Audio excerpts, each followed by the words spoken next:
से पूरा वो हुआ है। फोन की लेवल ले लो, स्मार्ट फोन की सुरक्षा ये सब सुरक्षा।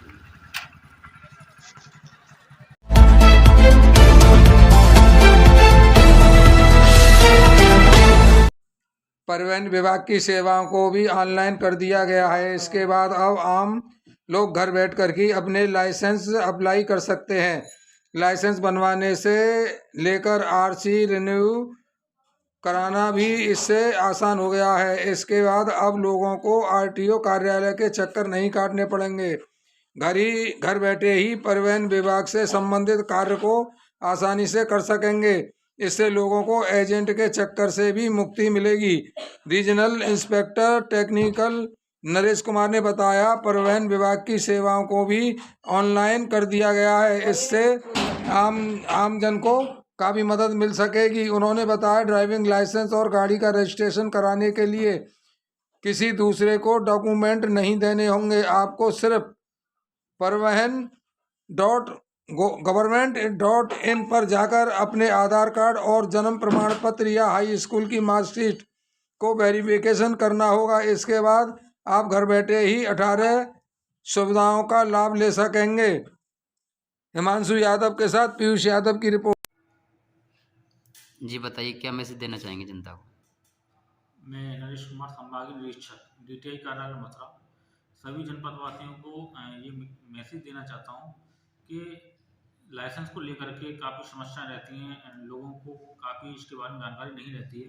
खासकर मजदूर वर्ग है, किसान वर्ग है, जो गांव देहात से लोग आते हैं, जो अशिक्षित लोग हैं, तो उनको जानकारी ना होने का काफ़ी समस्याओं का सामना करना पड़ता है। जैसे किसी भी प्रकार के लाइसेंस के लिए अगर आपको आवेदन करना है, तो मैं आपको ये बता दूं कि आवेदन की प्रक्रिया और फीस की प्रक्रिया पूर्णतः ऑनलाइन है। किसी प्रकार के लाइसेंस के लिए अगर आपको आवेदन करना है, तो आप अपने निकटतम किसी जन सेवा केंद्र पर जाकर के आप संबंधित प्रपत्र ले जाकर के ऑनलाइन उसका आवेदन करें और साथ ही उसका फीस कटवा करके उसका स्लॉट ले लें, जिस स्लॉट में आपको काम करवाना है। तो इसमें भी लाइसेंस को लेकर के भी जैसे लर्निंग लाइसेंस और डीएल को लेकर की कैटेगरी है। पहले लर्निंग लाइसेंस के लिए क्या स्लॉट मिलता था, लेकिन अब ऐसा नहीं है, क्योंकि लर्निंग लाइसेंस फेसलेस कर दिया है। फेसलेस में बाहरी फीस कटानी होती है, उसमें स्लॉट नहीं मिलता है, यानी सीधा केवल स्कूटनी कार्यालय के द्वारा हो जाती है और कार्यालय के बाद स्कूटनी होने के बाद आवेदक ऑनलाइन अपना जनसेवा केंद्र पर जाकर के टेस्ट दे सकते हैं। इसमें किसी प्रकार का कोई स्लॉट नहीं मिलता है।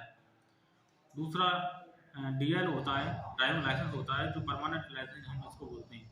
1 महीने बाद उसके परमानेंट लाइसेंस की ऑनलाइन आवेदन करें और उसका फीस कटवा करके स्लॉट लेकर के कार्यालय में आए, अपना स्कूटनी करवा कर टेस्ट दे करके, और जैसे फेल या पास होगी उसके बाद उसका निर्णय करने के बाद की लाइसेंस का अप्रूवल कर दिया जाता है।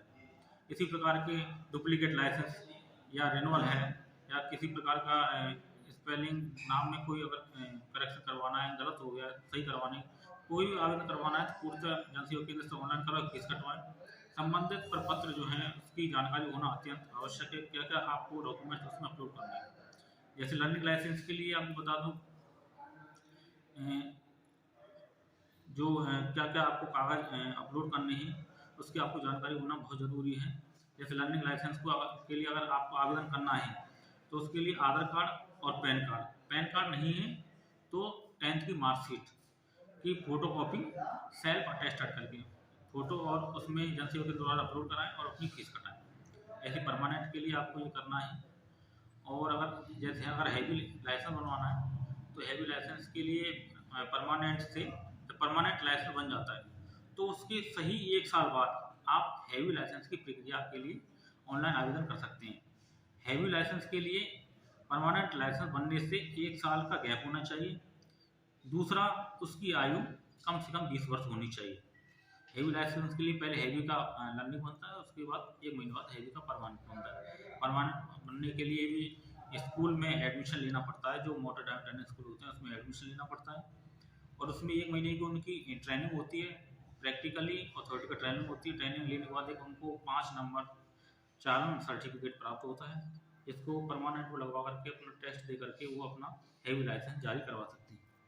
नहीं, फीस की अगर हम बात करें सर, तो आपने जो बताया 6 महीने की जो लर्निंग जो फीस दी जाती है, उसके लिए आप क्या कहना चाहेंगे? दूसरे जन सुविधा केंद्र के लिए आपने कहा, तो वहाँ पहुँचने के बाद में कुछ जन सुविधा केंद्र वाले भी कुछ जो बीच में जो दलाल टाइप के लोग होते हैं वो भ्रमित करती हैं जी, तो उन ऐसे लोगों के प्रति आपकी क्या मतलब है? हाँ, मैं कुछ जन सेवा केंद्र ज़्यादातर मैंने ये देखा है कि जैसे लर्निंग लाइसेंस की फीस कटवाते हैं, तो वो क्या करते हैं बाहर वो टेस्ट देने के नाम पर विभाग के नाम से विभाग की छवि को धूमिल करने की नीयत से वो अनावश्यक पैसा वसूलते हैं, और जब वो अपने मंशूओं में कामयाब नहीं हो पाते हैं तो विभाग की छवि को धूमिल करने की वजह से हमारे नाम से वो शिकायत करते हैं, क्योंकि सरकार ने लर्निंग लाइसेंस पूर्णतः ऑनलाइन कर दिया है कि कार्यालय में स्क्रूटनी होने के बाद उनके मैसेज आता है, ओटीपी जाता है, तो ओटीपी खोलकर जन सेवा केंद्र पर बैठकर कैमरे के सामने उनको टेस्ट देना होता है।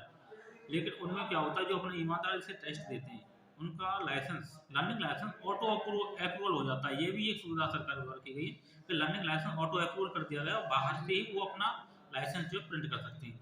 लेकिन जो किसी चीटिंग करके अगर लर्निंग लाइसेंस देते हैं तो उनका लर्निंग लाइसेंस वायलेशन में जाकर के वो रिजेक्ट में चला जाता है। तो जब वो रिजेक्ट हो जाता है उसको लेकर के वो जन सेवा केंद्र से मिलकर ही जन सेवा केंद्र वाले ही उनको वो उनसे पैसा ले लेते हैं, लेकिन वो जब उनका लाइसेंस रिजेक्ट हो जाता है तो वो हमारे नाम से वो शिकायत करवाती हैं। तो अभी तक ऐसे लोगों के प्रति आपकी तरफ से कितने लोगों पर कार्रवाई हो चुकी है सर? मैंने इसमें अपने जो ART महोदय हैं उनको मैंने अवगत कराया है, तो उन्होंने ये आश्वासन दिया है कि वो उसको प्रशासन के साथ मिलकर के जो क्राइम जो साइबर कैफे जो भी अपराध कर रहे हैं, इस तरह के गलत कृत्य कर रहे हैं, उनके खिलाफ जल्दी कोई ना कोई कार्रवाई की जाएगी। कृपया हमारे YouTube चैनल को लाइक व सब्सक्राइब करें। बेल आइकॉन दबाएं। ताज़ा खबरों के लिए हमसे जुड़े रहें।